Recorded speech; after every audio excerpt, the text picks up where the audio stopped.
Bem, bom, hoje eu vou falar um pouquinho sobre o crescimento populacional. O que seria o crescimento populacional? É o crescimento aí do número de habitantes, né? Então você pode falar sobre o crescimento mundial ou só do Brasil, de um estado, de uma cidade, né?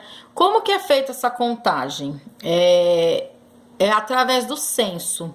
O primeiro censo foi feito no Brasil em 1872, que eles começaram a investir, né, nesses dados de poder ter um controle dessa população, porque através do censo eles conseguem ter o controle de quantas crianças, quantos adultos, quantos trabalham e etc. Vários dados que eles fazem aí as famílias quando eles estão fazendo essa pesquisa, tá? De 1500 até 1872, né, no caso até do Brasil foi colonizado aí, até a época de 1872, quando começou a crescer bastante o número de imigração aqui no Brasil, nós tivemos aí um crescimento lento da população. Aí, em 1890 a 1940, começamos a ter uma alta taxa de natalidade e mortalidade no Brasil. Por quê? Começou a chegar aí vários imigrantes começaram a chegar no Brasil, e isso acabou colaborando com o crescimento populacional na época. Só que ao mesmo tempo aumentou o número de mortes e o número de natalidade. O que seria o número de taxa de natalidade? Taxa de natalidade significa nascimentos, taxa de mortalidade, número de mortos, tá? Ou seja, naquela época não tínhamos aí um bom investimento na medicina, vacinas, então por isso que a taxa de mortalidade era tão alta. E já a taxa de natalidade era alta também por conta de grande parte das mulheres serem do lar, muitas delas não trabalhavam. Naquela época o machismo era maior, as mulheres tinham que ficar em casa cuidando dos filhos, dos afazeres domésticos, e só o homem trabalhava. Então, por questões culturais, na época também, a grande maioria tinham muitos filhos, né? Vocês podem perceber, se a gente pegar a nossa família, os avós, né? Até chegar agora na época de vocês vão perceber que deu uma diminuída no número de filhos das mulheres. Por quê? Porque as mulheres também vieram tendo uma independência, né? Começaram a ir trabalhar fora, então as relações sociais foram se modificando, principalmente com a chegada da indústria depois da década de 60, tá? Depois da chegada da indústria, as mulheres começaram a ser mais independentes. Hoje a gente percebe que muitas mulheres mantêm a casa sozinhas, né? Principalmente muitas mães solteiras, elas acabam trabalhando, cuidando dos seus filhos, coisa que era bem diferente de antigamente, né? As mulheres não tinham muita separação como hoje, as mulheres ficavam mais aquela dependência do marido em todos os sentidos, né? Entre 1940 e 1970, tivemos aí em apenas 30 anos uma chamada de explosão demográfica, uma explosão da população. O que quer dizer isso? Um grande crescimento, um grande aumento na taxa de natalidade. Quando a gente fala demografia, significa população, tá? A passagem aí do rural, que veio se alterando daquela época para cá, com a chegada da indústria, foi passando aí do rural para o urbano, né, para a fase industrial. Então, foram aumentando o número do êxodo rural, que seria o êxodo rural, a saída do campo para as cidades. Isso daí foi colaborando para o inchaço urbano que a gente tem hoje. Podemos chamar de inchaço urbano ou de mancha urbana, que é o crescimento explosivo da população.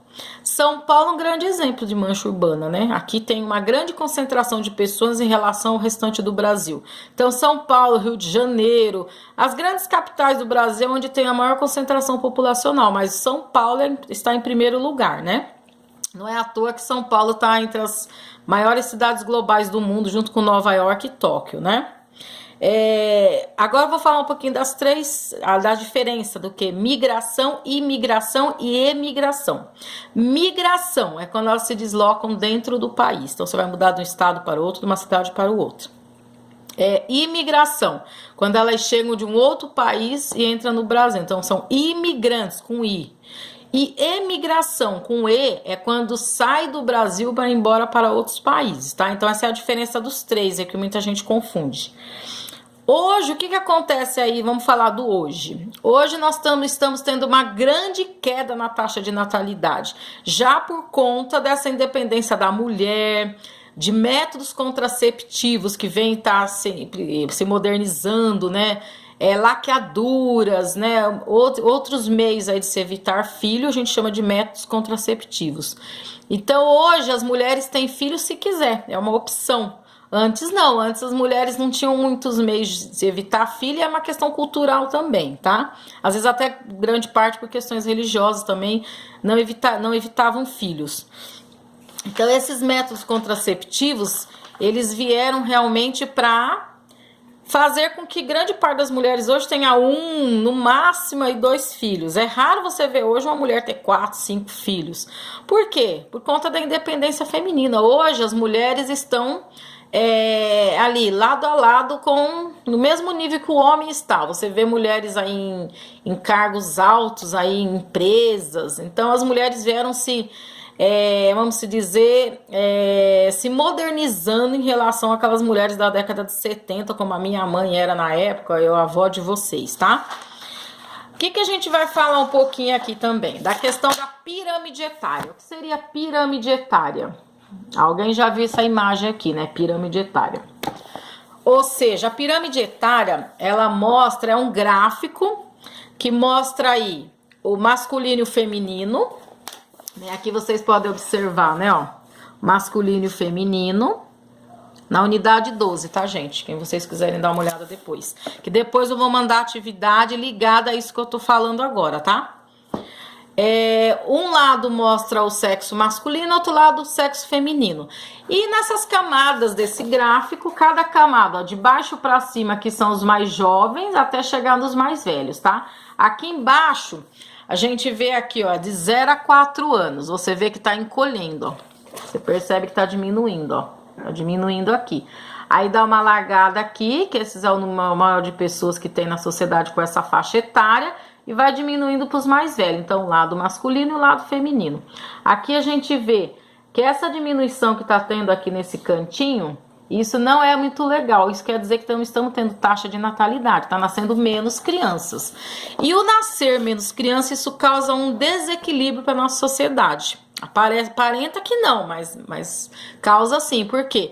Temos que ter um equilíbrio, né? Tem que realmente, para ser equilibrada, tem que formar realmente uma pirâmide. Você vê que o nosso já tá perdendo a forma de uma pirâmide. Por isso que o nome chama pirâmide etária, ó. Tá vendo que essa pontinha aqui embaixo dos mais jovens tá encolhendo? Isso quer dizer o quê? Tá nascendo menos crianças. E aqui o pessoal da minha faixa etária, entre 40 anos mais ou menos, é o número maior de pessoas que nós temos no Brasil hoje. Então, o que quer dizer isso? Essa pirâmide etária, ela vai mudar de um país para o outro, não vai ser igual. Geralmente, os países com maior crise, maior desemprego, alguns países africanos, por exemplo, ele tem um equilíbrio maior na pirâmide, porque nascem muito mais crianças, né? Já os países emergentes como o nosso, países ricos, então essa faixa etária dos mais jovens realmente está encolhendo. E estamos tendo também outra questão no Brasil, que os mais velhos estão vivendo mais, né? Os idosos estão aumentando muito no Brasil. Então, tudo isso acaba gerando um desequilíbrio, principalmente na questão do emprego, né? Por isso que a parte da aposentadoria está em grande discussão hoje, né? Porque muitos estão aposentando e não está tendo quem entre no mercado de trabalho para equilibrar, porque como é que fala? É um processo dos mais velhos, vai vindo dos mais jovens, assim vai. Então, se daqui pra frente todo mundo começar a ter um filho ou nenhum filho, realmente o Brasil tá se tornando um país velho, né? Então, tem muitas pessoas velhas e jovens, tá diminuindo cada vez mais. Não só por conta da queda na taxa de natalidade, mas também por conta da violência. Todo dia morrem-se muitos jovens, né? Ligado à questão da violência. Então, esse desequilíbrio vai trazer transtornos para o futuro no Brasil. Bom, depois eu vou mandar então a atividade ligada a esse vídeo. Esse vídeo vai ser vídeo de apoio para vocês responderem as questões que eu vou enviar, tá bom? Até lá, espero as questões de vocês, tá? Beijo para todos!